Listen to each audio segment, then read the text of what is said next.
My name is Caitlin. This incident happened when I was 14 years old, and I will never forget this memory. One day, I was at home alone at my house. My mom was still at the office late at night, and my two siblings were at my grandparents' house, which was kind of far away from my home. At first, I was just enjoying my time alone, watching Netflix and doing some fun stuff. However, after a while, I got pretty bored, so I decided to invite some of my friends over. I asked my mom for permission and then called my friends to invite them over. A few moments later, while I was waiting for them, I heard a loud bang upstairs. I was sure that there was no one else upstairs. So I stood up and looked up the stairs with an anxious look on my face. When I was near the stairs, I could see that one of my dolls had fallen. I picked it up, and when I straightened my back, something caught my attention. A little girl was standing upstairs. Well, I could feel that she was staring at me, even though I couldn't see her face clearly due to the darkness. I was terrified, and then someone rang the doorbell. I ran to see who it was, and luckily, my friends had arrived. Thank God, it was a moment of relief that my friends came over at the right time. Soon, I got my mind off of the girl I saw. We sat down in the living room and had fun talking with each other. An hour later, one of my friends suggested that we should take some pictures together, so we gathered around one another. We took several selfies while laughing and chatting. Later, as we scrolled through the pictures, we found something. There was a little girl standing behind our couch. What made us even more terrified was the fact that she had no face. I mean, her face was just an empty darkness. No eyes, no nose, and no mouth. Being terrified, I told Cassie to delete that picture right away.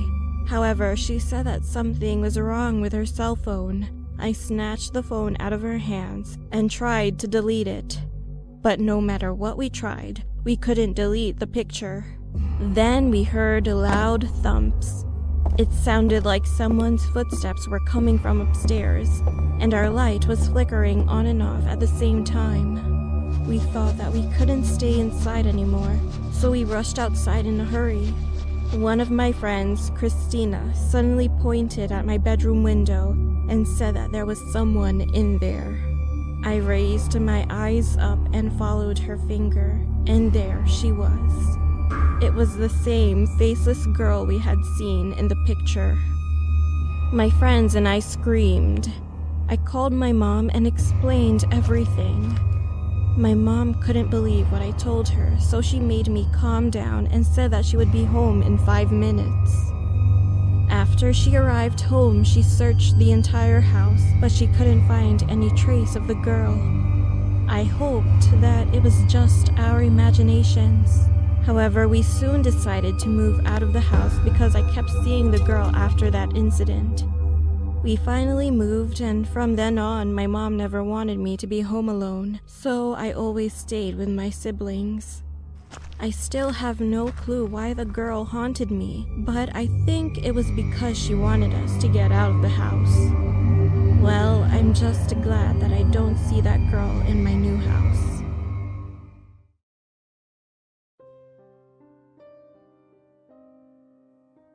This happened to me while I was on my way home one night. I was living in an apartment at the time. When I arrived on the first floor of my building, there was a piece of paper hanging on the wall that said that the elevator was out of service. No, not again, I said to myself. I lived on a pretty high floor, so without any other choice, I had to walk up the stairs. I was walking up the stairs out of sheer desperation, and all of a sudden, I heard something. Then I began to feel uneasy. I knew that crimes often occurred around my neighborhood, especially targeting people who were alone. When I listened closely, I could hear a pair of men's shoes and a pair of women's high heels walking at the same time. I assumed that it was a couple. You guys are having a hard time like me. I'm struggling to walk up the stairs, especially this late at night. I thought to myself. I sighed with relief and turned my head around.